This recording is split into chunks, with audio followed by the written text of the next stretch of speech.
大家好，歡迎大家返嚟做 Joanne Realtor 呢個視頻。今日同大家分享都係一間獨立屋，呢一間呢就係4房3浴，室內面積有1944尺啊，好接近2000尺，年份就好新啦，2023年起嘅。咁啊呢個屋主都住咗2年啫，咁啊裏面都係新屋嘅狀態啦。呢條街咧亦都好闊啦，LaPonte呢度咧家下都係屬於華人區噶啦，方便一切。幾分鐘車上10號210-605 60號高速公路。裏面咧就係樓下有一間套房啦，方便年長者啊唔需要爬樓梯。2車位車庫係黐住間屋嘅。咁啊，裏面呢度有管理費係275蚊一個月。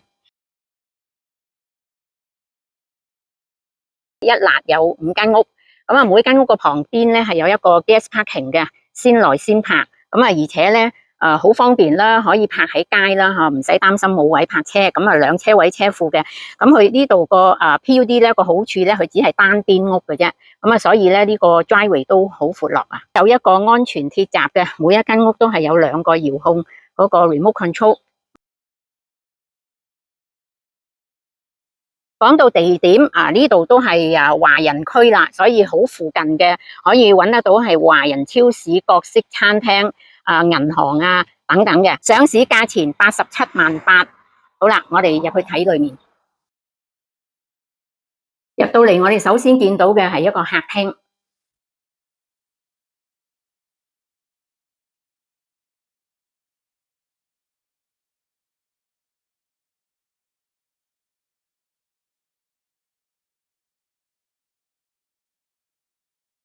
過嚟右手邊就係一間睡房同埋廚房飯廳咁嘅。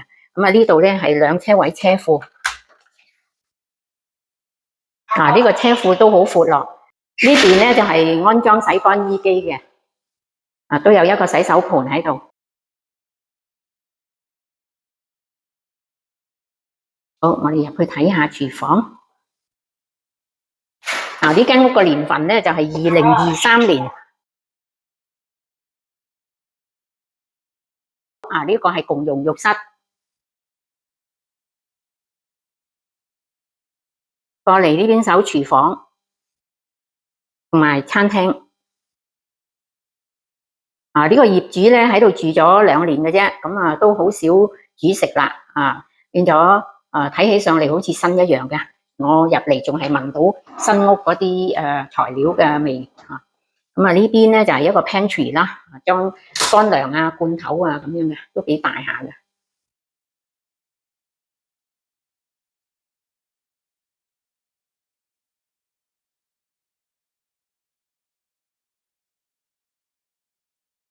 我哋嚟到呢度就係1樓嘅第1間睡房啦。咁我哋今日見到佢擺咗呢一張辦公室嘅個設計咁啦。其實呢間係睡房嚟嘅，佢有衣櫃嘅。咁如果家庭細細地唔需要第4間睡房嘅，咁呢度都可以作為一個辦公室嘅。其實個 size 好大噶。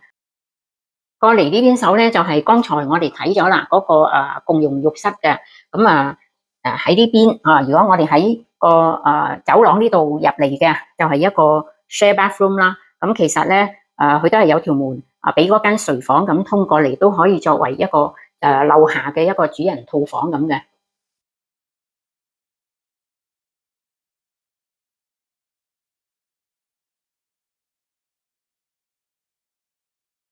好啦，我哋上2樓睇，一共有3間睡房，包括一個主人套房。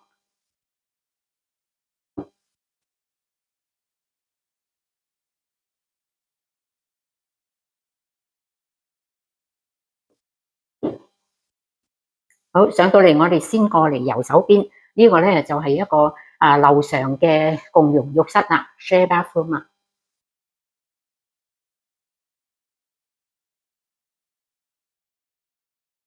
過嚟呢邊就係主人套房啦。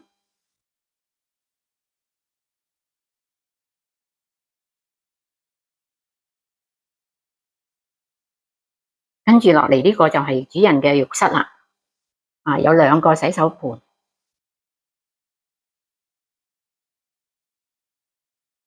過嚟呢邊就係一個walk-in closet，好大啊！呢個步入式衣櫃。夠深夠橫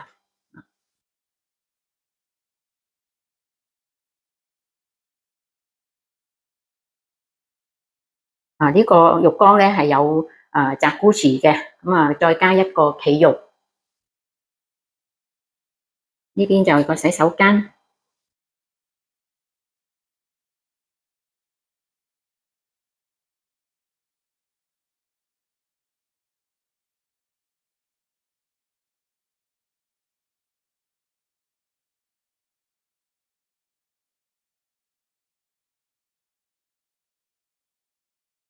好啦，跟住落嚟係樓上第二間睡房，成間屋嗰個居住面積好接近2000尺啊，所以佢每一間睡房個 size 都好夠大。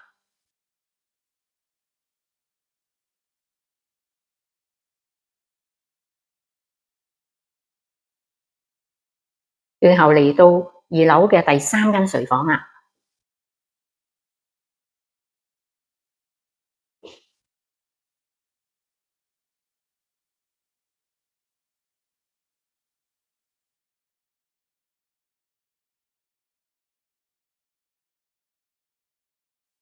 跟住我哋過嚟經過廚房同飯廳呢度咧，出去一個好迷你式嘅花園仔。